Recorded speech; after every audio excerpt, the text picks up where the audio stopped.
Hello guys, this is Kaishara. Welcome back to my YouTube channel. So for today's video, we're going to tackle top 5 side deck cards of December 2022 OCG format. So these are the best side deck cards that you can use or play in this remainder of the December 2022 format before the January ban list drops on the January 2023. So without further much ado, let's get started. Coming at number 5, we have the Bystial cards, namely Bystial Baldrake, Bystial Magnumut, and Bystial Druis Worm. So the Bystial archetype became an instant impact on the release at Darkwing Blast against the format because of the domination of the tier elements. So Bystial cards, namely those three that I have mentioned earlier, are used to banish the graveyard mechanics and fusion summoning of the tier elements, or the namely tier elements have these tier elements Sharon and tier elements Merly that can fusion summon on the graveyard when being sent. So bestial cards are used to counter the best deck of the format without a debate. Tier elements is the best deck on this format. That's why our side deck revolves around beating them. So tier elements can be heavily affected by bestial cards when they get interrupted by these cards. So bestial cards takes my number 5 spot due to the impact of them against the best deck of this format, the tier elements. Coming at number 4, we have Cosmic Cyclone. This might be a very underrated card on this format, but believe me, Cosmic Cyclone is a very viable card on this format and a very impactful one. And Cosmic Cyclone outs a lot of difficult scenarios on this format. Number 1, it is good against the tier elements, being spot removal against the tier elements Sulik. Tier elements Sulik is very vital on the tier elements rotation and combos, especially after their turn 0. So Cosmic Cyclone outs you from the Sulik that generates the card advantages of tier elements when active on the field. So Sulik is also a problematic card, being a negation on the field. So Cosmic Cyclone is good against, and also against the Bystial variants. Bystial have different variants such as Bystial Branded Despia, Bystial Dragon Maid, and Bystial Thunder Dragon, the most popular ones. Against Bystial Branded, the Bystial Branded Beast on the trap card. So Cosmic Cyclone is good against that. And also against Dragon Maid Bystial, Cosmic Cyclone can out the Tiding, which is the most problematic card against the Dragon Maid. And also the popularity of Runic, they can also play a lot of floodgates such as a Dimensional Fissure, Skill Drain, and also against the Labyrinth. And they can also play floodgate cards such as this Skill Drain and Necro Valley. So Cosmic Cyclone has a lot of usage on this format against the very best decks such as Runic and Labyrinth, which is I think the third best deck on this format. So Cosmic Cyclone answers a lot of difficult scenarios on this metagame. And also against the very pesky Fluanderies, Cosmic Cyclone is good against an out to the Fluanderies, what they call this card, Dreaming Town, that can recurse their resources into their advantage. So Cosmic Cyclone can out this during the standby phase, because you have to use the Cosmic Cyclone on the standby phase, because this card is only usable during the main phase. So these are the reason behind the Cosmic Cyclone, why it is good on this format. So this is the number 4, Cosmic Cyclone.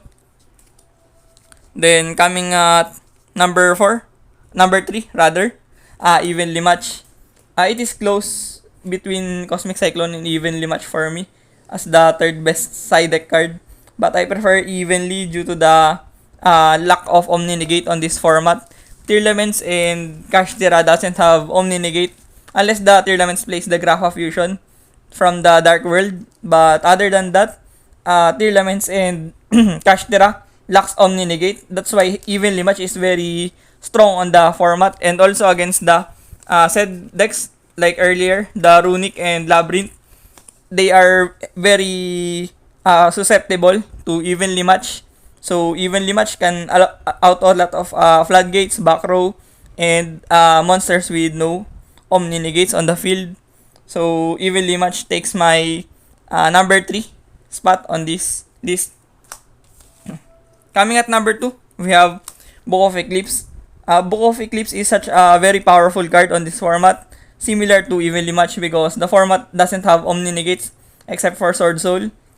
So Book of Eclipse became a very valuable card, especially against the Kashtira, because you have to flip face down the Kashtira Shangri-La that locks out zones and prevents you from doing actions due to the lacking mechanic of the Kashtira Shangri-La.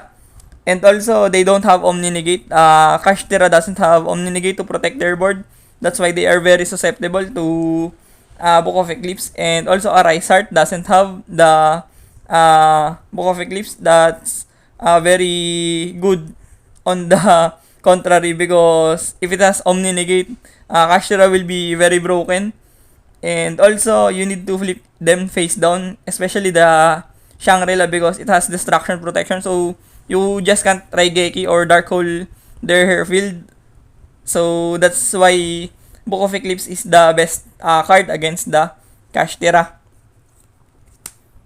So, coming at number 1, without further explanation, Ghost Reaper and Winter Cherries.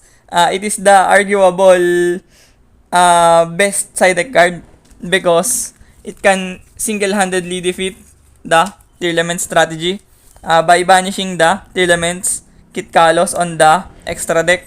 So, Ghost Reaper and Winter Cherries is the best side deck card for me because the format is very linear towards Tearlaments. You don't see much decks, even the Bystial decks and Labyrinth and Runic doesn't come close against the Tearlaments. They only have a handful of representations on this format. So, Tearlaments are very dominating on this format. That's why the most impactful cards such as this Bystial and Winter Cherries are very much welcome to the side deck of our majority of players, because you can use these Winter Cherries to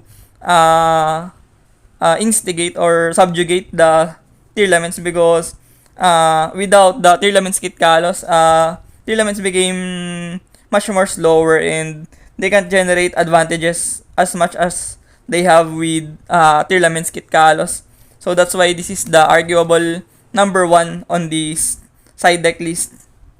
So, short recap. At number 5, we have the Bystial cards, Magnumut, Baldrake, and Druid's Worm. Sometimes Saronir if they want to play names of Bystial cards. And number 4, we have Cosmic Cyclone. Cosmic Cyclone can out a lot of back row decks and other situational floodgates and back row. At number 3, we have Evenly Match to suppress the boards of the majority of decks right now due to the lacking of Omni Negate. And number 2, we have Book of Eclipse to shut down Kashtira, more importantly. And number 1, we have Ghost Reaper and Winter Cherries to subjugate the Tearlaments. So, thank you for watching this video, and I hope you learn a thing or two on this video. And if you like this video, kindly subscribe to my YouTube channel and hit the notification bell for more updates. And don't forget to share this video if you want to share knowledge and info regarding the metagame. And please do like this video and watch out for more valuable and knowledgeable contents from this channel. Peace out. Thanks.